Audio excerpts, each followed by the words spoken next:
Lisbeth Margarita Nino, una niña arhuaca de apenas 13 años, inteligente, curiosa y llena de sueños. Salió una noche con amigos y nunca regresó. A la mañana siguiente, su madre solo necesitó ver sus pies para saber la verdad. Su hija había sido brutalmente asesinada. ¿Quién mató a Lisbeth?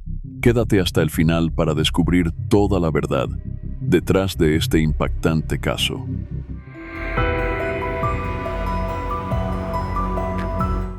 La Sierra Nevada de Santa Marta era un paraíso único, un vasto territorio que se alzaba bruscamente hasta alcanzar las nieves perpetuas. Nacía en la orilla del Océano Atlántico y se extendía a lo largo de la cordillera que atraviesa los departamentos del Magdalena, La Guajira y el Cesar. En ese lugar vivían los indígenas arhuacos, guardianes ancestrales de esas tierras sagradas, consideradas intocables hasta cierto punto. Allí nació Lisbeth Nino, una joven arhuaca de gran belleza, hija de una humilde familia campesina de la sierra. Era la menor de los hijos de Ramona Mejía, en pleno territorio arhuaco, entre la sierra y el municipio de Pueblo Bello. Cesar. Vino al mundo Lisbeth Margarita, una niña inteligente e inquieta que, desde temprana edad, mostró una determinación clara: salir de su resguardo para perseguir sus sueños. Lisbeth era trabajadora, compañera inseparable de su madre y soñadora de corazón. Deseaba conocer más del mundo, aprender español y, si el tiempo y los recursos lo permitían, estudiar. Cuando cumplió 12 años, le pidió a Ramona que la dejara quedarse en Pueblo Bello, a unas 6 horas de la sierra. Allí viviría con su tía María Juliana. Sin embargo, a Ramona le preocupaba la decisión. Sabía que Pueblo Bello era un destino común para los indígenas que buscaban gastar sus jornales en alcohol, y temía que su hija perdiera el control que tenía dentro de la comunidad.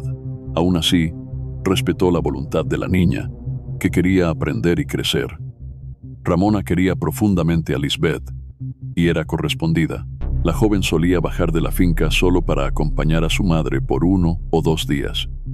Ramona, por su parte, la visitaba con frecuencia cuando descendía a vender artesanías en el pueblo. Pero esa historia, marcada por la esperanza y los sueños, tomaría un giro trágico que cambiaría la vida de esta familia arhuaca para siempre.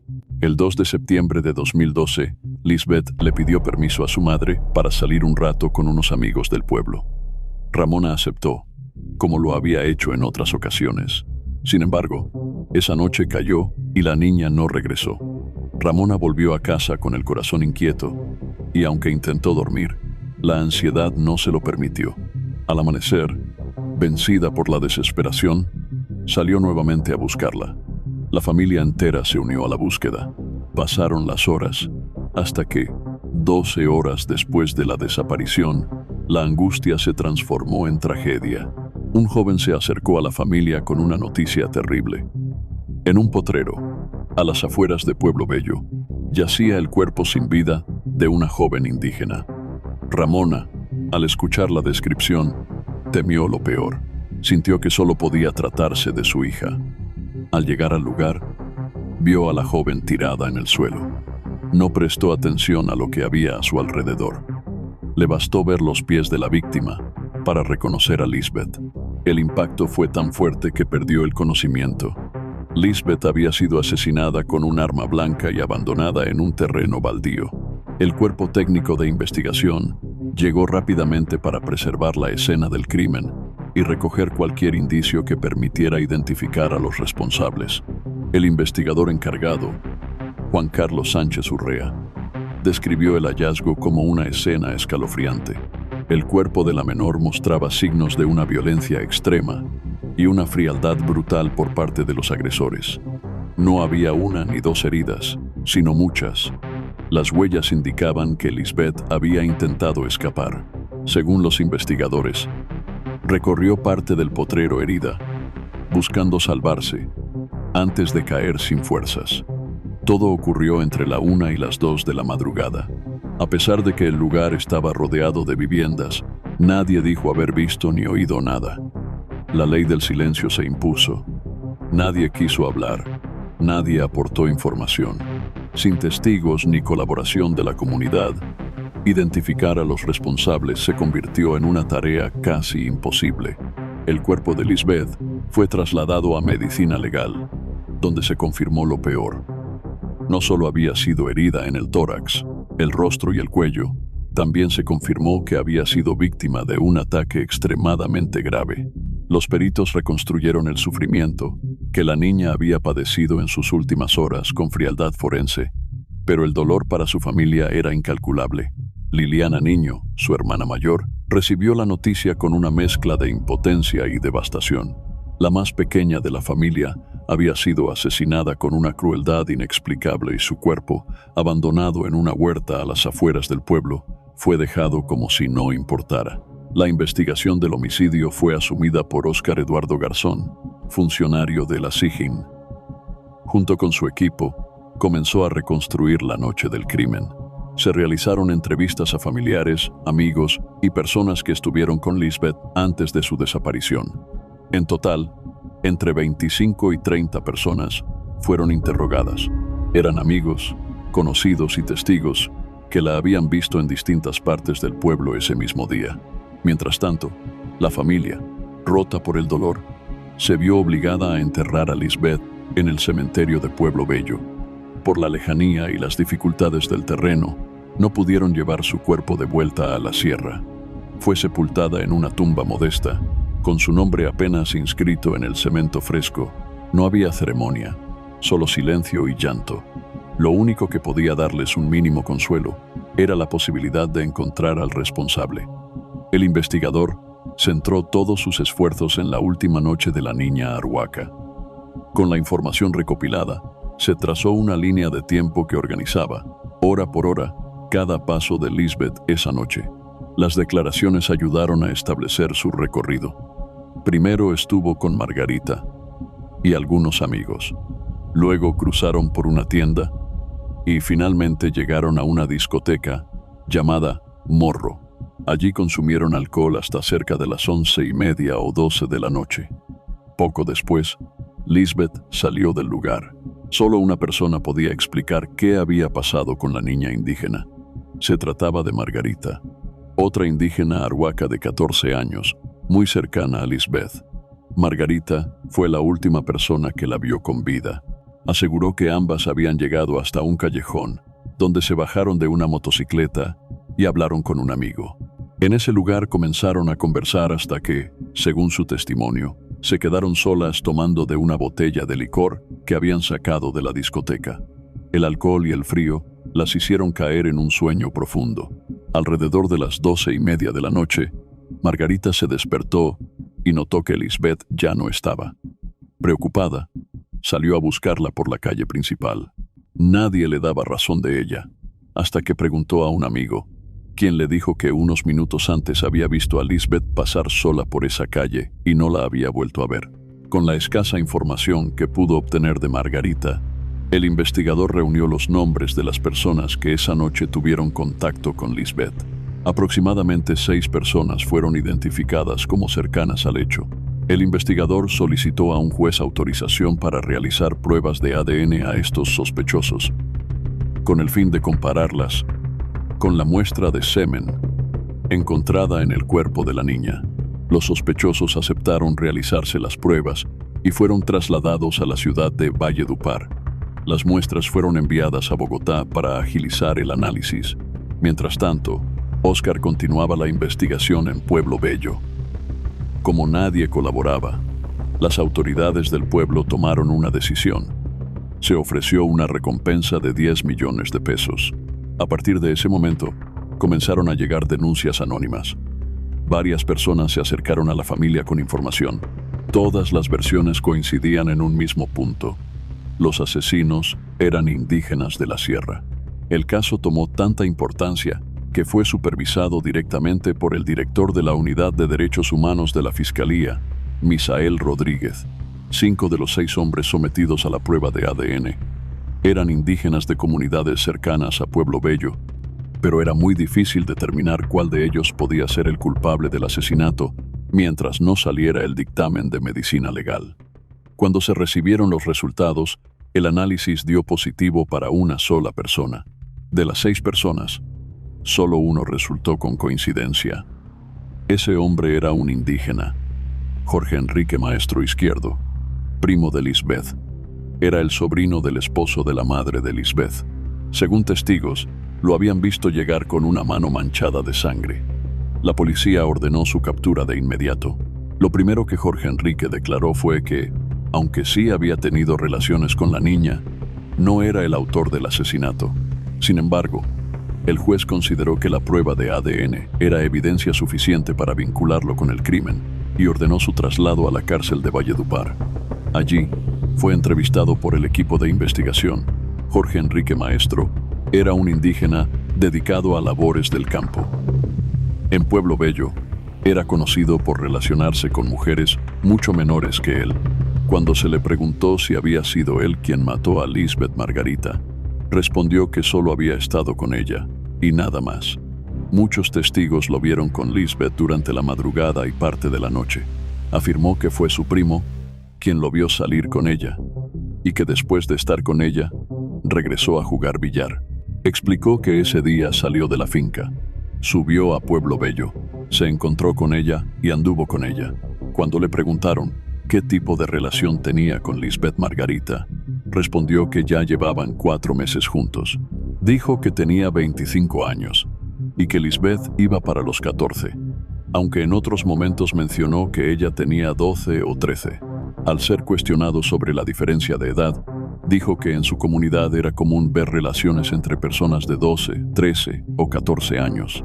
Jorge Enrique aseguró que estuvo con su prima hasta aproximadamente la 1 de la mañana y que luego regresó a una cantina. Contó que estuvieron juntos, hicieron lo que acostumbraban a hacer y después se separaron. A pesar de eso, el investigador Óscar Garzón sabía que el caso no se estaba cerrando. Varios testigos aseguraron que esa noche vieron a Lisbeth con otro hombre después de su encuentro con Jorge Enrique. La investigación comenzó a considerar la posible participación de más personas en el caso. Aunque sin pistas claras, identificar a esos individuos resultaba extremadamente difícil. Una llamada anónima resultó clave para los investigadores. A partir de esa llamada, comenzaron a surgir diferentes versiones sobre cómo ocurrieron los hechos, incluyendo información anónima que ayudó a perfilar a posibles responsables o partícipes. Un hombre que vivía cerca del lugar donde sucedieron los hechos decidió entregar su testimonio a cambio de la recompensa, que llevaba meses sin ser reclamada. En su declaración, señaló a un hombre llamado Nefer como partícipe del crimen. El testigo proporcionó características físicas y la ubicación aproximada del nuevo sospechoso. Con esa información, la policía elaboró un retrato hablado del presunto autor de la muerte de Lisbeth Margarita. El rostro de Nefer fue reconocido por varias personas, quienes alertaron a las autoridades sobre su paradero. La captura se realizó en las afueras de Pueblo Bello, 7 meses después de la muerte de la niña. Tras ser detenido, Nefer aceptó los cargos de inmediato y confesó haber sido el autor del crimen. Después de su confesión, Nefer Niño fue trasladado a la cárcel de Valledupar, donde recibió la visita de los medios que documentaban el caso.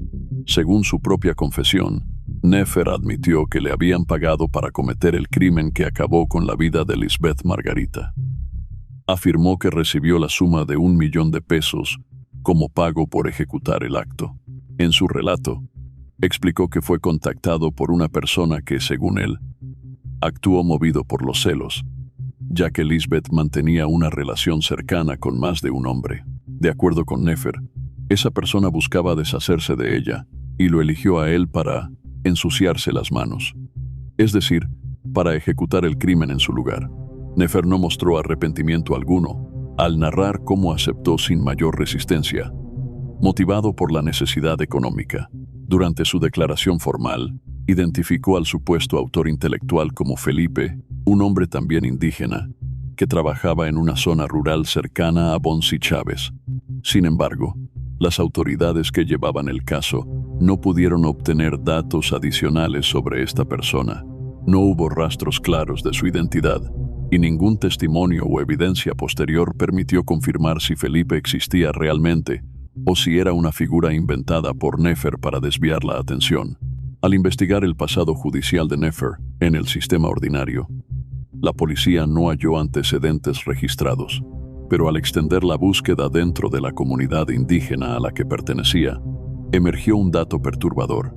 Vecinos relataron que años atrás, Nefer había quitado la vida a un menor de edad durante una discusión por una bicicleta. En aquel incidente, utilizó un machete como arma. La familia de Lisbeth, al enterarse de este antecedente, no podía comprender cómo alguien con un historial tan grave seguía circulando libremente. La razón de esa libertad residía en que Nefer nunca fue juzgado por la justicia ordinaria.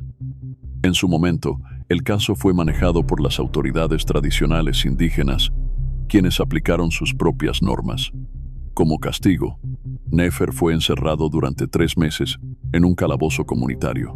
Cuando se le preguntó si no consideraba ese castigo demasiado leve para un hecho tan grave, respondió que, para él, 3 días más habrían sido insoportables, dando a entender que ese encierro, aunque breve, ya había sido suficiente castigo desde su punto de vista. Esta respuesta, lejos de calmar a la familia de Lisbeth, incrementó su indignación. Para ellos, ese castigo fue desproporcionado en relación con la gravedad del hecho. Consideraban que si Nefer hubiera sido procesado por la justicia ordinaria y condenado a una pena más severa, no habría tenido la posibilidad de volver a hacer daño. Estaban convencidos de que la sanción impuesta en su momento no solo fue insuficiente, sino también profundamente injusta. Fueron los propios miembros del pueblo arhuaco quienes, tras el impacto por la muerte de Lisbeth, decidieron acudir a las autoridades estatales para solicitar una investigación formal y la captura de los responsables. Esta solicitud marcó un momento excepcional, ya que fue la misma comunidad indígena la que reconoció las limitaciones de su sistema de justicia tradicional. Manifestaron su preocupación de manera abierta, argumentando que los castigos impuestos dentro de sus normas internas resultaban, en muchos casos, demasiado leves para ciertos delitos. Precisaron que esa falta de severidad permitía que algunas personas, incluso tras haber cometido actos graves, reincidieran sin mayor consecuencia.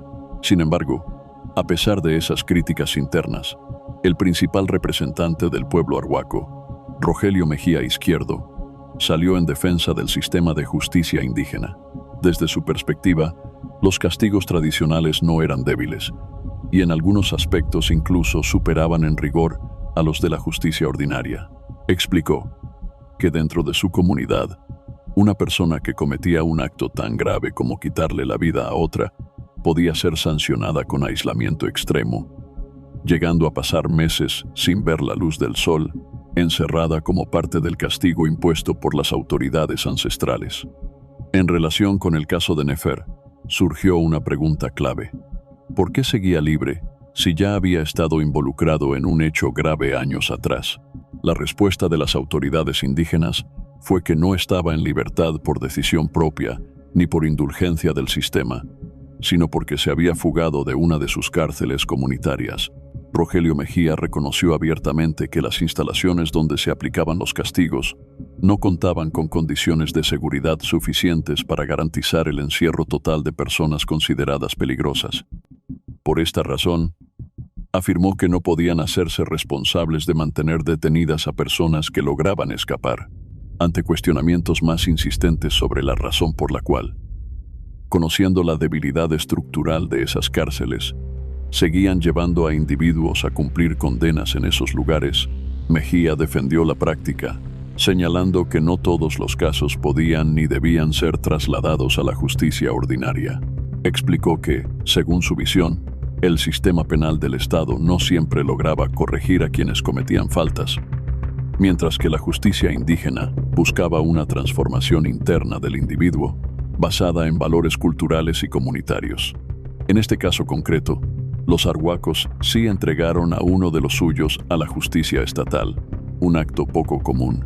No obstante, las autoridades recordaron que no siempre es posible intervenir en conflictos internos de comunidades indígenas, ya que la Constitución colombiana reconoce la jurisdicción especial indígena lo que les permite resolver ciertos asuntos de acuerdo con sus propias normas y procedimientos. Cuando se le preguntó al gobernador si creía que Lisbeth seguiría con vida si Nefer no hubiera escapado y hubiese permanecido bajo custodia, Rogelio Mejía no ofreció una respuesta directa. Afirmó que no podía asegurarlo, aunque reconoció que, si realmente fue Nefer quien lideró los hechos que resultaron en la muerte de la menor, tal vez la historia habría sido diferente.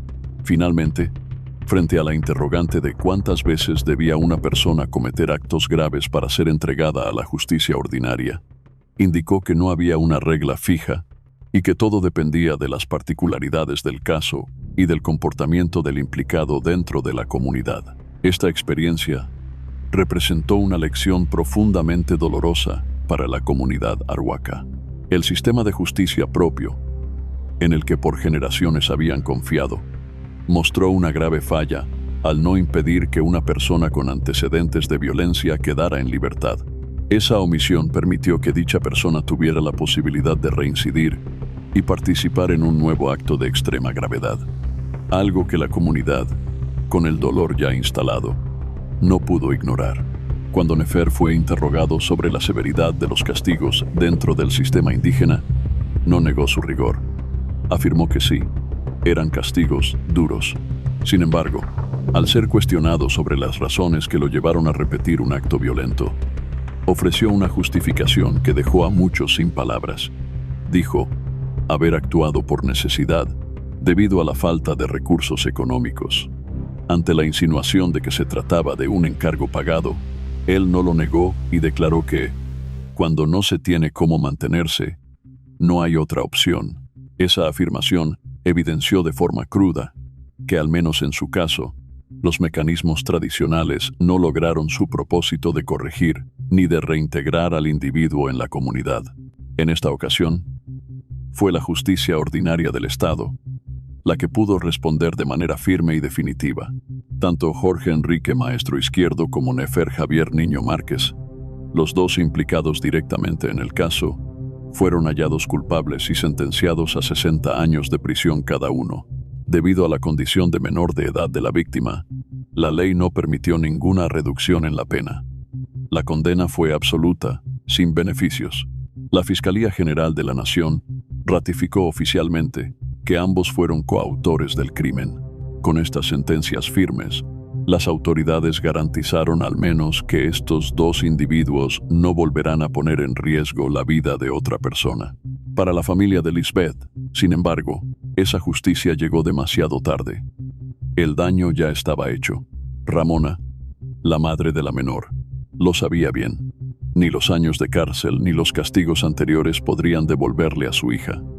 Frente a la pérdida irreparable, cualquier forma de justicia resultaba insuficiente. ¿Has conocido algún caso donde el silencio de una comunidad haya protegido a los culpables? ¿Qué mensaje crees que deja la historia de Lisbeth para el resto del país? Deja tu opinión en los comentarios y no olvides suscribirte al canal.